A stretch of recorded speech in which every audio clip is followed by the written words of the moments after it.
Hey everybody, this is Dan. I'm going to play a game of 5-minute Blitz chess on FICS, and I have the black pieces, so I am waiting for my opponent to move. Hopefully my opponent is planning on moving soon. Otherwise, okay, there you go. So we have pawn to e4. I always play the French defense in these videos, so I feel compelled to do something different, although it most likely will not be something that I know a lot about. So I'm going to go with Caro-Kann. And I don't know if this move g3 is anything that's any kind of book opening or not, but okay, well we'll run with this. It's gotten a little bit weird already. Let's bring this bishop out. If I play pawn to e6 like this, now my bishop is developed outside the pawn chain, which is helpful. And now what? I want to develop this knight. Okay, let's do this. I want to go with developing the bishop to g7, and then this knight comes over to e7, and then we have that pawn. I don't think I want to. Although I could take that, it looks like a free pawn. White can easily get that back, and I think just working on completing my development is better here.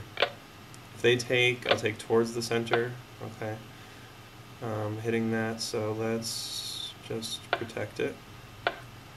And one more knight needs to come out, so might as well develop the knight. And,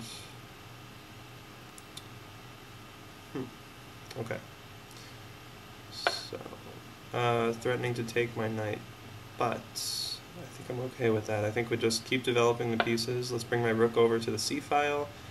If bishop takes knight, then queen or knight can take. So hitting what? Okay, everything looks safe. In fact, I'm actually inclined to just ask that bishop what it wants to do. Put a question to the bishop. See if it wants to exchange itself off for the knight. Okay, and I believe queen takes. And so now I do have the bishop pair. Okay, white is hitting the a7 pawn twice, but I'm protecting it twice. And I think at this point, alright, let's just bring this rook over. You know, I am kind of out of my element here. This is not an opening that I normally play. I just thought might as well get some different stuff going on for these videos, right? Okay, so I have to get my rook out of the way of this knight. It's hit, and maybe white wants to exchange off for that bishop, although I don't know why white would do that, because white's knight is pretty fearsome right now. But you never know. Okay, and I actually would love to just get rid of this knight. Do not like this knight. So what I'm going to do is move my queen over, and that is really annoying. Really, really annoying. I actually had my rook trapped, didn't I? So it looks like I'm going to be sacrificing in exchange. Yeah. Oh, no, I can do this. Okay. If I move my knight maybe here, that knight is actually pinned because the queen behind the knight is unprotected, so if white grabs the rook, I grab the queen. So white can't do that, unless maybe white doesn't see it, but most likely, yeah, like that. Okay, and now I actually do have the ability to get this rook out of danger to the 7th rank. So rook to c2. And it's become a strong rook. My main objective now, I dropped a pawn there, but I think it's okay because I double white's pawns and just kind of expect that I can get a pawn back later on. I really would love to.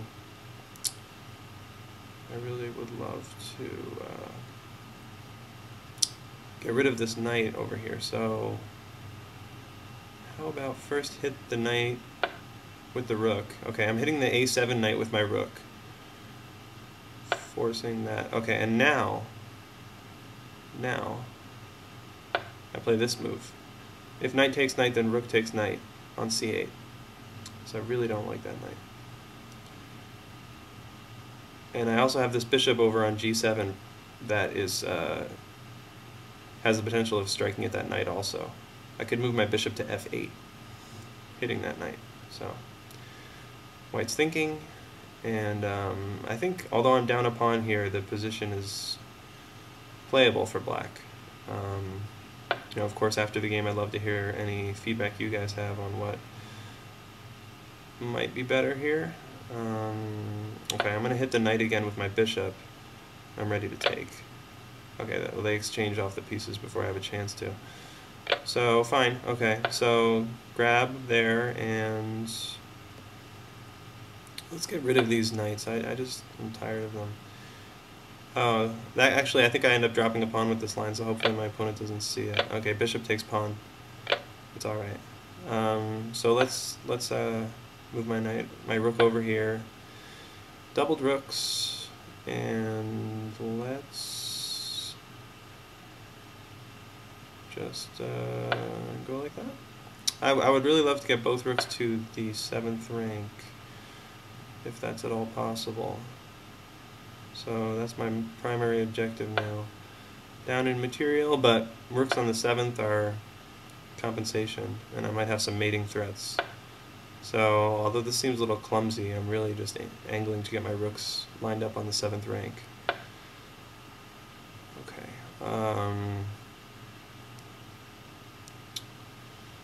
Let's see.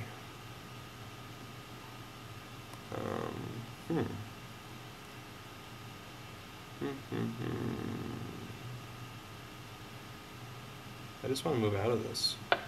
I have a check on c5 that I might want to play. Okay, I'm going to play it. Check on c5. Okay. And so I managed to get these rooks where I wanted them. So I've got some mate threats on tap here. I'm down, I don't know how many pawns, but oh, okay, cool. All right, rooks lined up, check, and mate. Wow. So that was actually mate because the king doesn't have the g1 square to run to because of that bishop over on c5. So I lucked out. I was down a couple of pawns there, but managed to finesse my rooks into position on the 7th rank and actually deliver a checkmate. So, alright, so I played a weird opening there that I'm not accustomed to playing, and I'll have to look up later if white's response to my first move was anything normal, or was that totally an out-of-book response. But in any case, hope you enjoyed the video. Had a lot of fun making it, as always, and would love to hear from you guys. Please subscribe, please comment. All feedback is welcome. And hopefully we can make each other better chess players. So thanks again, and I will see you guys again.